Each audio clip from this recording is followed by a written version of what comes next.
ko kayo masisisi kung ganito kasarap ang ulam nyo ngayong tag-ulan at lalong mapapa-unli rice ka dito. So ayun na nga, na-miss namin yung ganitong luto ng bok choy, kaya naisipan namin magluto.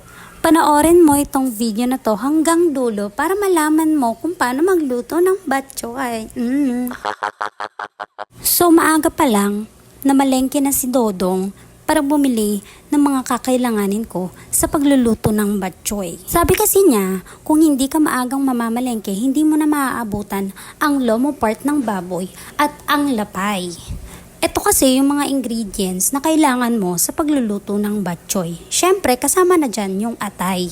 Perfect nga rin po pala itong ulam na to para sa mga naglo-low carb diet dyan na katulad namin. Dahil marami po siyang karne or yung mga lamang loob na kasama.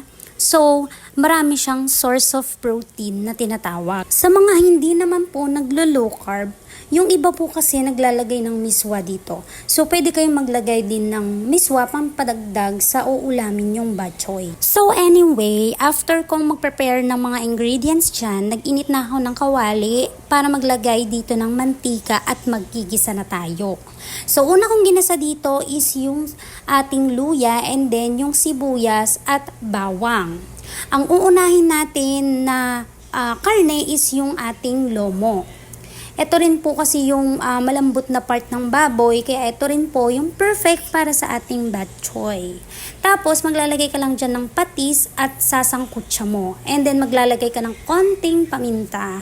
So habang hinahayaan kong kumulo, may nakita ako ditong bubuli. So ayan, sanay na ako sa mga bubuli dito dahil napakarami pong bubuli dito sa amin.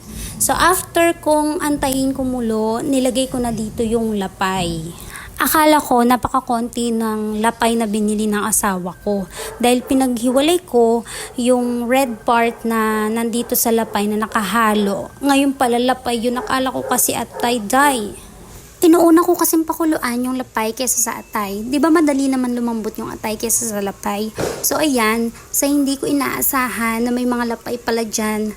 Pero buti na lang, pinakulo ko pa rin siya ng matagal para kahit papano lumambot lahat ng karne. And then nag-add ako dyan ng isang bowl ng water at patis pampalasa. And then nagluto nga rin pala ako dyan ng itlog dahil hindi tayo nagra-rice. And then yung iba naglalagay din po dito ng dugo ng baboy, pwede rin po. And then, after mong pakuluan, ilagay mo na dyan yung dahon ng sili. Gabi kasi preferred namin na ganito yung luto ng bok choy. Mas nasasarapan kami and mas kakaiba siya. So, after mong pakuluan yung dahon ng sili, i-adjust mo na lang yung lasa dun sa preferred taste mo na bok choy.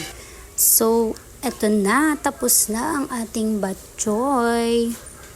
I-add ko lang din yung iba naglalagay din po dito ng sayote, pampadagdag na gulay sa ating bok choy. So kung mas prefer nyo na ganito na katulad namin, ganito na lang. So kanya-kanya tayo ng trip, kaya ayun na, napakasarap nito at napaka-easy po na lutuin. Kain na!